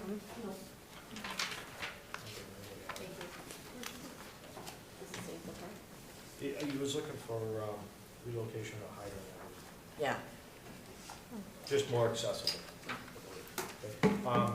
So, if you guys just want to introduce yourselves for the record, please? Sure. Good evening, Mr. Chairman, members of the board. Richard Cornetta, attorney for the applicant. Of course, you know, Karen Howland is with me. We haven't seen her lately. This is our initial public meeting. My understanding is there's no peer review comments available yet from Beta, so we figured we'd just give you kind of a walk around the site tonight, introduce ourselves, and maybe field some questions. A little bit about the applicant. The applicant is Guardian Self-Storage. It is a family-owned business, 3 generations. It's the Yadaserna family here in Franklin. So they have deep roots in the community. Their first facility was actually on Route 1. I believe they've sold it since, but that was their very first storage facility. They do have another storage facility here in Franklin on 599 Washington Street. This particular facility will be a bit different, which Amanda will get into. But I wanted the board to be aware of who these folks were that were applying. This is not one of your big box storage companies. They do have, as I say, rich roots in the community. I think if you've ever been to their Washington Street facility, they're a little more responsive to customer needs. They carpet, they light the interiors, which you may not see in your customary storage facilities. This application, as mentioned, we will be seeking a special permit for the use. The property location, 151 Grove, is wholly within the industrial zoning district, which this particular storage use would be a use that would be allowed through special permit of this body. As mentioned, we're also going to be seeking site plan approval, and we should and will, with you in probably future meetings, discuss the parking that we're proposing for this particular facility. So with that, I suppose we'll turn it over to Amanda to allow you to walk them around the site. Sure. So I also have Mike Hassett, and he can address any questions as well associated with the drainage and stormwater, but just trying to get everybody on the same page early on during the meetings. So as Mr. Cornetta said, that we are seeking a special permit for proposed two-story, climate-controlled, self-storage building. It's proposed to have 330 storage units, 10 to 12 drive-up units at the rear, and about 1,050 square feet of office space up in the front. We did submit a traffic study with the application that'll be reviewed during the process. That goes over the explanation of the request for parking determination based on the use. So we do have that, and we'll have our traffic engineer at future hearings once we get some feedback and comments, so we can address any concerns. The site's going to be connected to town water, town sewer. We also have drainage area up in the front area. We do have to go through Conservation Commission, which we filed. We're going in front of Conservation Commission on the 20th, as well to go over impacts to the abutting resource areas. The proposed building is about 36,000 square feet. It's on a 3.65 acre parcel, and as Rich said, it is completely within the industrial zoning district. I think that's pretty much it as far as the site goes. We did provide a significant amount of spacing around the site. We have a 40-foot drive aisle in the back. It'll be one-way going circulation around the property. So enter in off of Grove Street and come around the building. There'll be locking gates on either end for security purposes, office in the front corner, and 30-foot wide drive aisles on either side, with the site being surrounded by a fence. We also have, we included in the submittal package, and I didn't bring handouts. I know they were as part of the package, but we did send over color renderings for what it would look like, and I thought I'd show the elevation views. This is just the east side and the north side, so you can see the front office, and it'll be a two-story in the front portion, and then there are drive-up bays at the rear of the site, and that's only one floor. That's about it. Quick question, sewer, gonna get extended up the street, or is it in front of it? I believe they have frontage on the gravity main. There's a Yes. Yeah, there's a manhole Because right I there. think the marijuana facility had to bring, They had to run a main, there's an existing force main running up that section of Grove Street, and it changes to gravity right in front of their site, Right, so they have access. The other facility had to build a gravity line going down the hill so they could pump back up to this point. okay, I knew there was a little bit of, okay. No, we checked They have we access. checked on that. Yeah. There is, yes. It was right on the borderline, if I remember correctly, okay. Anybody from the board, any comments, questions? Or you, go to Jen first then? Sorry, I stole it. Yes, go ahead. All right, to the chair. Couple questions. This is immediately abutting the Franklin Forest, Franklin Town Forest, Franklin State Forest. Which State Forest. State. Okay. like literally trail right along the north side of the site. Mm-hmm. So personally, I would love to see as much of the building weighted to the south as possible with as much vegetation to remain to the north as possible. And I understand you're trying to get, you know, maximize the building footprint, and you're dealing with stormwater on a good portion of the site. But in terms of, and right now the drive is across from Kenwood Circle. I don't know if that's a good or bad thing from sight line standpoint and all that stuff. I understand you're dealing with a lot of site complexities, but would just love to see as much of a natural buffer to the north as possible. My other question is, contrary to a lot of town, I'm actually not worried about scale as much on Grove Street, considering all these massive, you know, industrial buildings on here. I noticed the building already does have an elevator. Would you benefit at all from going up to 3 stories and reducing the building footprint versus having it be a 2-story building and have such a massive building footprint? Like, could you still maximize your amount of storage that you're trying to get in the building? And, you know, there are obviously pros and cons at more envelope versus, but fewer foundations. But if you're already investing in elevator and a multi-story building, could you have the building be on a smaller footprint and be weighted to the south as much as possible to try to maintain that just natural buffer to the north, to be able to really just keep that town asset feeling like a town asset? Because the way that this plan is proposed right now, that walking trail no longer feels like you're in a forest. So that's just my general commentary on this initial plan. That's Is there a walking, because the high tension line's to the right of this, correct? To the north, you can So see the, you there's can a see trail, the dashed actually. line There's a trail? on the plan, yeah. Yeah, Yep. yeah. Isn't that the high tension lines? No, so No. There's a break. there's a There is break. a break, okay. Okay. My apologies, I was. No. So I know this is your first time in front of us, and we, you know, as a board, none of us discussed it, but that was my first, like, hunch or inclination, like, oh man, could we just, even if the building's taller, could we get it justified further south or closer to the road or wherever it needs to be able to maintain as much of that natural vegetation to the north as possible? So that's all. Just from, through the chair, one thing just for consideration when the board's reviewing it and things to think about, we'll absolutely think about that. But one thing to look at too is elevations when we're doing it, where the site is in comparison to the abutting site. And so you may have natural vegetation, but you may still be able to see the building over the top of the trees. So one of those things is kind of, you know, just trying to work out best for both applicant and town. Just things Yeah. to consider. I mean, I mean, think to that point, maybe providing a couple site sections, but like, you know, it's a balance, right? It's like when you're walking on a path, there's that like pedestrian scale.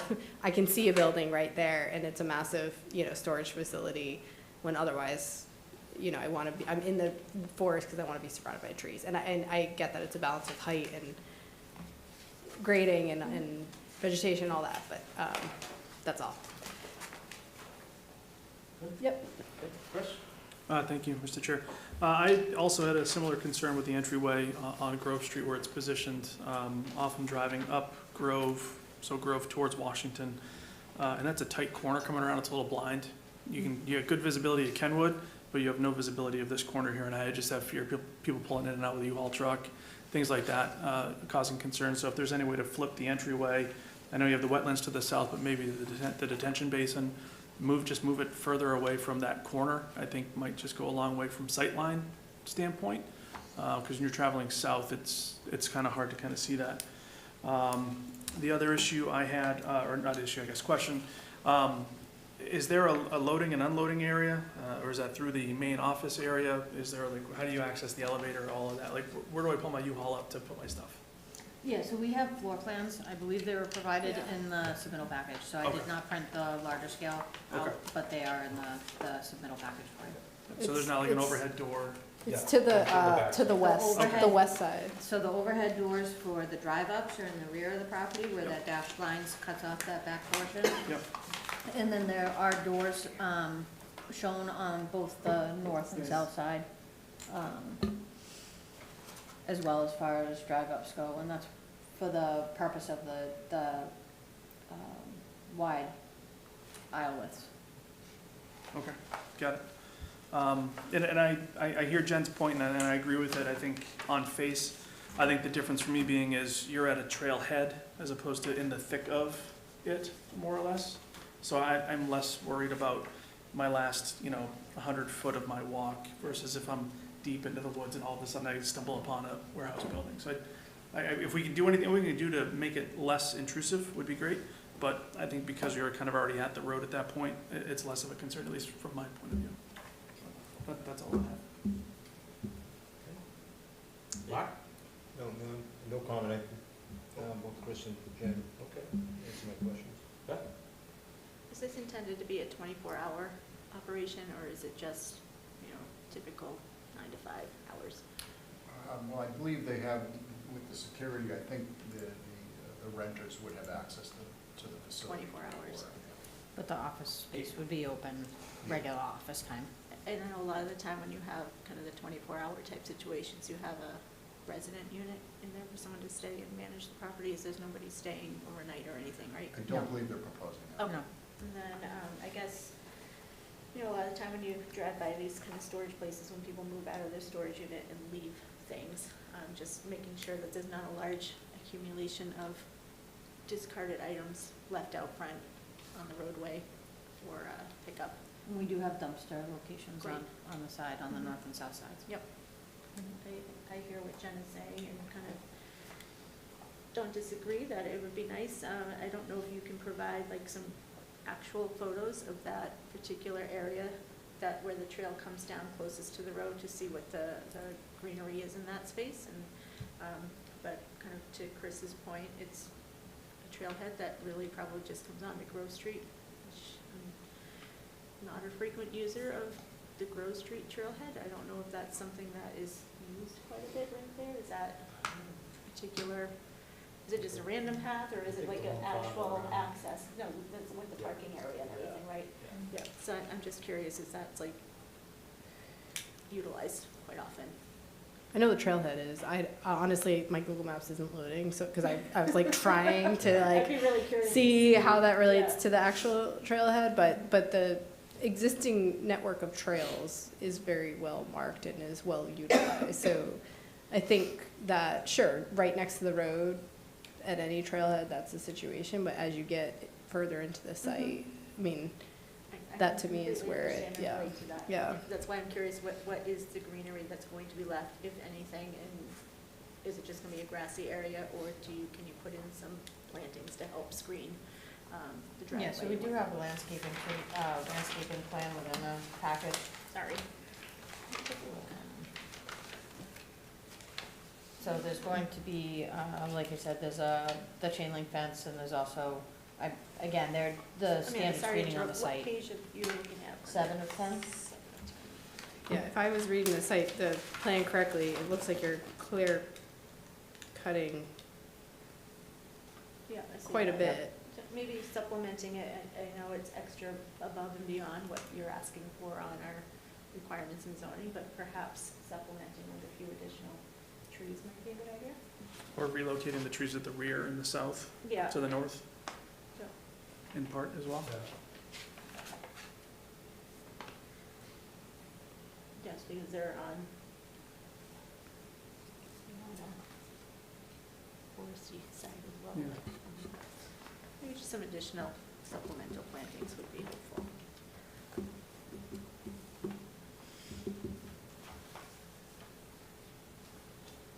I guess that's a question I have is, maybe through DPW, like Kenwood Circle comes out, and then you have the driveway for this new proposed building. Is there a distance in which they have to be, or is that just abutting? Do you know what I'm trying to say? If they're directly opposite, it's probably safer as opposed to being offset just a little Okay. bit. You either want to be offset a good amount or directly opposite. That's what I If it's just offset just a little bit, Okay. that's where the movements become a little tricky, so I Okay. didn't see an issue with the location. All right. Yeah, we can look at, positioning it a little bit more dead center on Kenwood too, and that might help alleviate some of those concerns about clearing. I think that might dovetail nicely into the concerns you heard, so we'll look and see if that's possible. For me, I agree, Kenwood, all that, make sure it's safe, but for me, it was more the view, the sightlines, and I didn't see that plan of like the view angle on the traffic report, maybe I just missed it. I know that the counts were calculated and all that, but particularly looking to your left, it just looks like a blind corner that anyone coming from north to south, you're not gonna be able to see them. So that, for me, that's the safety concern. And we'll have the traffic engineer make sure that that's addressed if it's not in the Okay. traffic report. Yeah, and sorry if I missed it. I was just looking for like a visual plan. It's usually what they show, but. I know you're asking for a pretty significant waiver on parking. For me, my opinion is that I don't see as though you're going to need all the parking that our bylaws require. And Mr. Yadnacernia, being in the business of producing these facilities, probably knows best on what he does need. I guess just looking at industry standards or something, you can point to us that says, 5 parking spots is enough.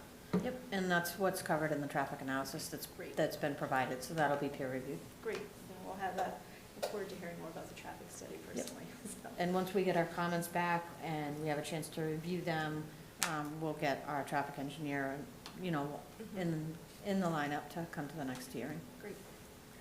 To me, it seems like a pretty straightforward plan. Jay? So a bunch of my questions are already covered, but I guess I have a comment and a question. One, the particular trail that this is up against in the town, the state forest rather, I don't think it's one that's particularly heavy used. It doesn't loop back to anything. It just kind of goes out to Grove Street, and there's not really a parking area there. If anything, that's probably a trail that's kind of used by hunters to access kind of a quieter part of the forest, if you want my guess. It's not one of the, in my opinion, it's probably not one of the trails that any of us are used to hiking on around there. And then the, kind of piggybacking off of some of the questions that Chris and Beth had is, I was curious to see what circulation around the site would look like if people were partially backed up the loading dock with something like, a moving truck, if there was still enough room to make the turn around the corner. So that's kind of the only question I had. I think we included a plan and a sketch at the back of the submittal package.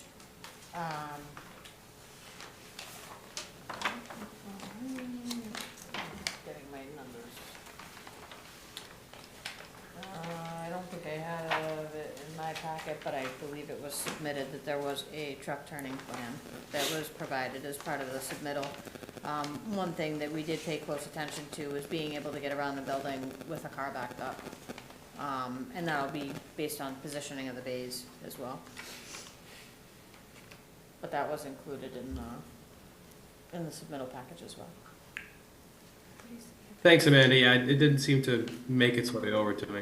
I Okay. appreciate it. Nope, we'll make sure you get it on the next round. No, thanks. I appreciate it.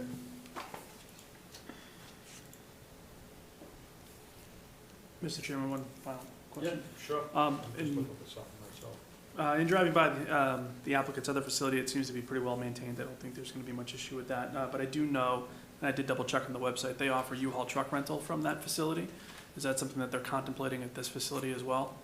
Having U-Haul trucks available for rent?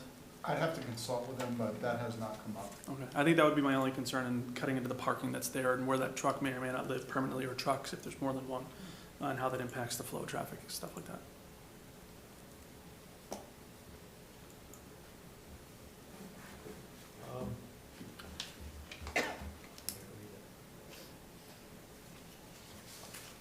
The height.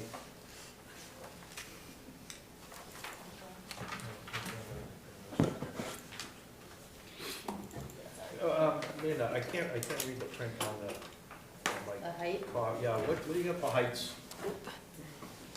It's kind of smudged. So. It's 2 stories. Yeah. What are you talking, 32 feet or something, 40 feet?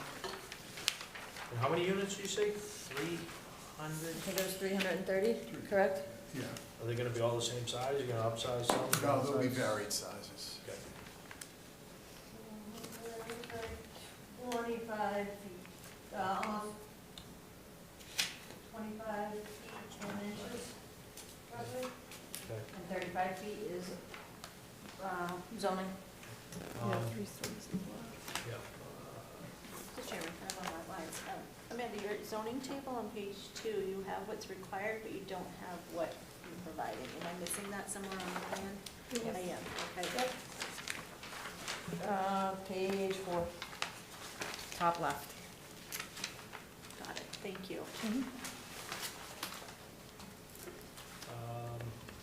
Snow storage? You said you It's had- on- Yep, it's on the there, plans. too? Mhm. Okay. The dumpsters were on there? Yep. Gonna be gated? Yep. Design review? We want to get through, you know, some of the comments first before we go to design review, but we will have to go to, Yep. Yeah, I was just curious if you went there, that's all. nope, not yet. Um, Like I said, we have a, just starting out where we have this in conservation as well, so before we want to make sure that there's no significant changes before we start that process. The only thing I would say is, just either, concrete curbing or granite, no cape cod. I mean, the renderings look really nice with the concrete, or the Yeah. granite. Yeah. Oh, wait, there's Cape Cod in there too. I don't think so. They figured they'd pick one of each. So, Yeah. yeah. That looks nice. I'll wait to hear back from Beta and traffic and everything like that, but everybody pretty much asked the same questions I had. And Gary, you haven't seen it yet, so. I'm sorry, I am done with my review, but it's in front of the traffic people right now, but you should have it probably Tuesday or Wednesday, tomorrow or Wednesday. Any comments from you? I didn't wanna pick your brain. The only thing I will tell you is that there is gonna be quite a bit of ledge removal on this. Oh, okay. Did They test they holes? had refusal, I think they done 24 test pits, and they had refusal at 4 feet, probably on like 20 of them.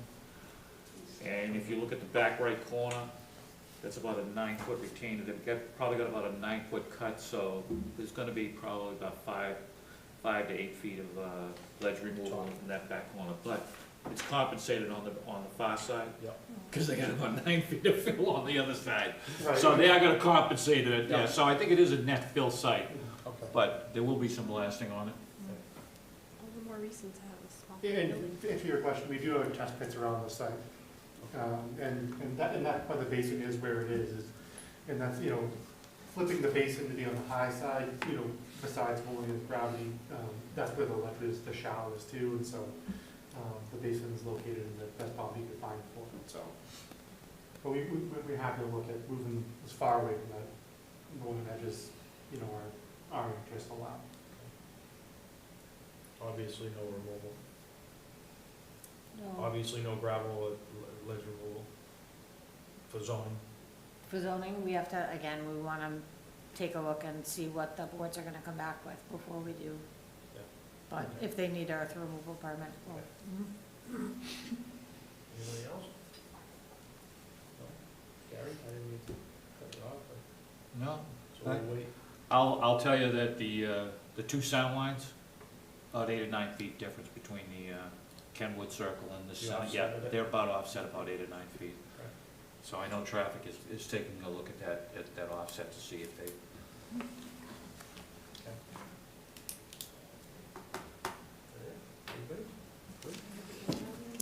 You good?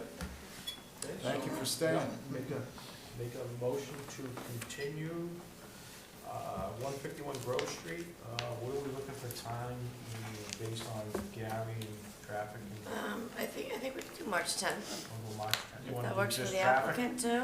Wanna do traffic just on March 10th? Might be able to do Or you both. can do both? We could probably do both. Traffic's You know- not a lot. Yeah, I just asked him. yeah, no, I don't see any, because Okay. We've done it in the past, that's why I'm just asking. That's all. yeah. Okay, so make a motion to continue 151 Grove Street till March 10th. Do I hear a second? Second, Jay Mello, Yes. Chris Stickney, Yes. Beth Whirling. Yes. Greg Rondo, Yes. Jen Williams, yes. Thank you. Thank you. Thank you. Do you have anything else? Go ahead, Chris. I do, Mr. Chairman, and Amy, this is a question maybe for you, It is on through the a chair. busy curve. Driving up tonight, I noticed that the light spillage from 71 East Central, the gas station at the corner of Ruggles Street, looked like they put a new canopy in and some new lighting, and it was quite noticeable from the right side of the road heading this way. I just didn't know if that was something that they had done recently. It seemed new to me. So it was I don't interesting. know, I don't know anything about it, they don't typically come up to us for lighting, if anything, they would go to design review for any sign changes. I think put it in. But I can address this with the zoning commissioner, Okay. because that would be under his purview. Okay.